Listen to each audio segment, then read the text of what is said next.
My boyfriend has beef with his kid's mother and told me I can't come for Christmas but told me to leave the expensive gifts and my dog for his kids. Now I'm thinking the only gift he deserves is a breakup. Posted by you/AnySwimming2309.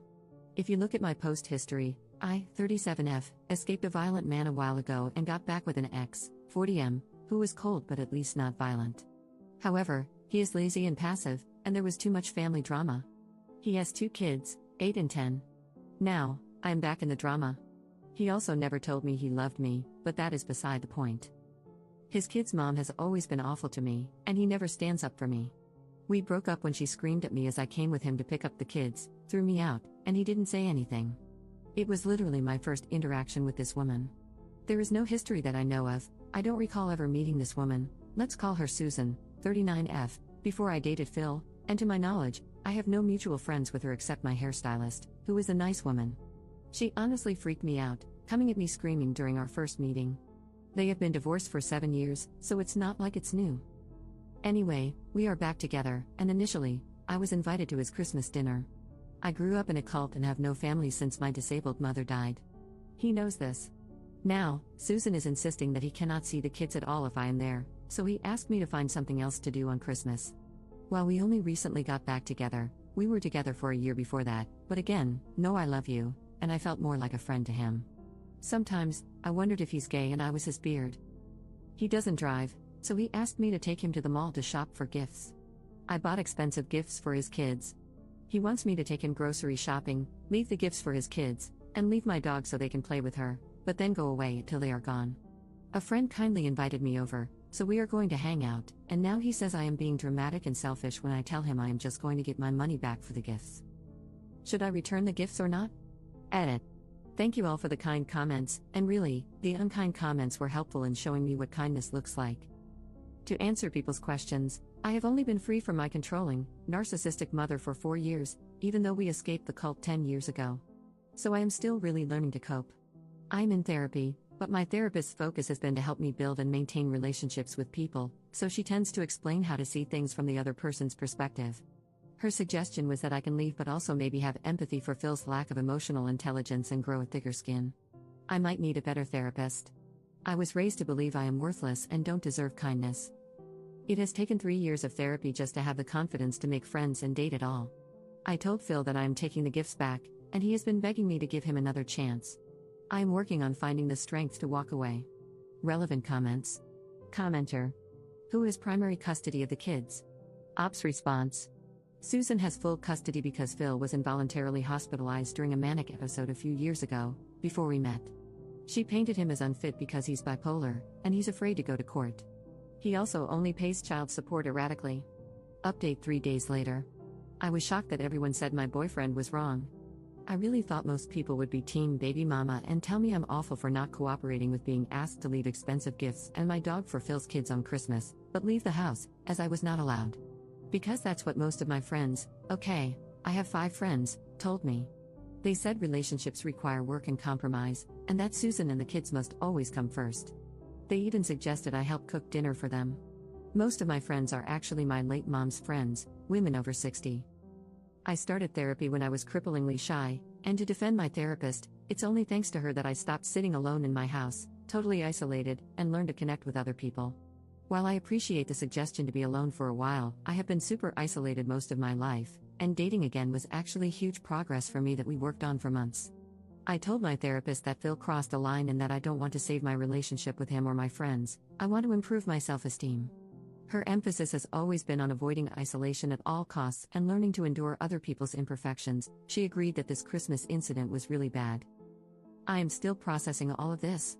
I am surrounded by people who encourage me to be a doormat, and I am still shocked by what others thought. I really believe that Phil and Susan were right, and 48 hours is not enough time to process that maybe my whole worldview is totally messed up. I went to my friend Mary's house and realized that she's maybe my only real friend. She didn't judge me, told me Phil is nuts, and we had a great time with her family. I left my dog with a neighbor since her oldest is nonverbal and can be unsafe with animals. I sent Phil a Venmo request for the money I spent on gas and gifts, and he paid it. Phil threw Susan out at 2 p.m. and begged me to come home. I got my dog back from the neighbor, took out the cheapest gifts, And he made his kids thank me and play with the presents, which felt very awkward as he tried to beg them to engage with me while they were on their phones. We hung out with his kids for an hour. Susan came back and refused to get out of her car. Now Phil is telling me he loves me, wants to marry me, etc. I don't know what to do. I have been reading nonstop about narcissistic abuse these past few days. I am realizing that Phil is just like my mom, and that this is maybe what she did, hoovering. But again, I am fighting to stop being totally isolated, which I was for years after leaving the cult. I had no friends, never dated. It's laughable how many people accused me of desperately needing a man. Phil is my first boyfriend, and we met when I was a 31-year-old virgin with no friends. So yes, being alone is grand, but I have been alone all my life and fought hard to stop wanting to be alone. Learning to talk to people outside of work topics, developing social skills, etc., has been a huge battle. I am not autistic, but I come across that way because after age 7, I was the only kid left in our cult/commune, and I have no social skills and prefer to be alone to an unhealthy degree. I don't know what to do. Maybe Phil grew a spine. Maybe it's hoovering. I'm standing up to him, though, and looking for new friends and spending more time with Mary, who said I am always welcome at her house. Second update 1 month later. If you recall, my boyfriend threw me out on Christmas because his baby mama wouldn't let him see his kids unless he uninvited me. He expected me to leave behind the expensive gifts I bought for his kids, take him grocery shopping, he can't drive for medical reasons, and leave my dog with them to play with. I have a history of social isolation and abuse and only have one friend my age, so I had no one to tell me how bad this was and no other social outlets.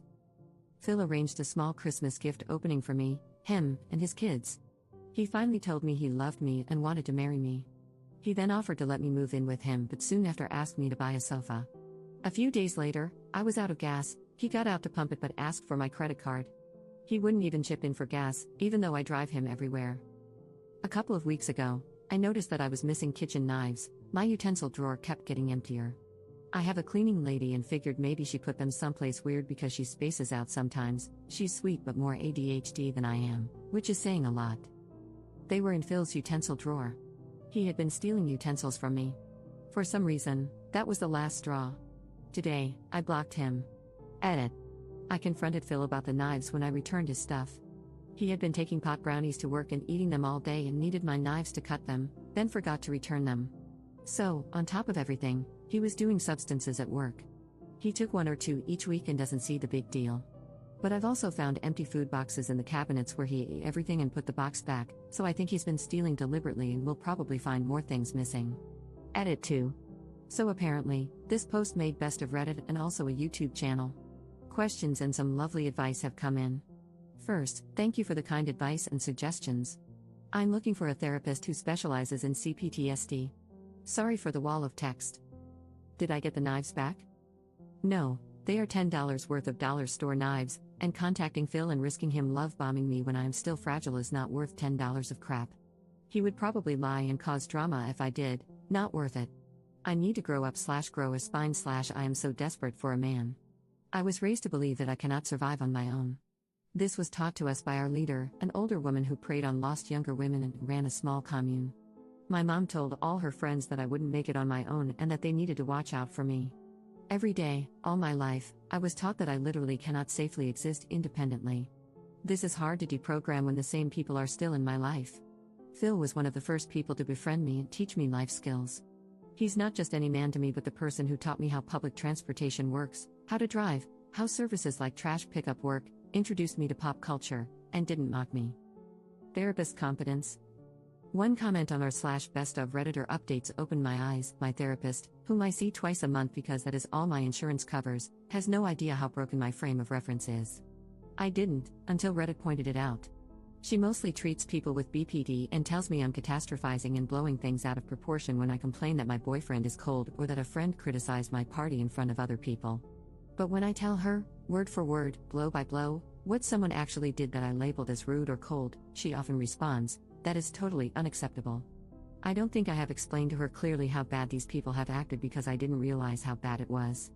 I thought these were normal problems, so that's how I framed them to her, causing her to think I'm a whiny baby. How broken my frame of reference is. To those harshly judging, I had no exposure to mainstream media and had never been to a movie theater, on the subway, or on a plane until I was 30. People rejected me because I was weird and asked weird questions. So I became very dependent on the few people who first befriended me when I entered the normal world. I really want to thank the people who helped me understand how bad this all is. I don't know exactly where to go from here, but I joined a crochet group, and I'm getting a second dog.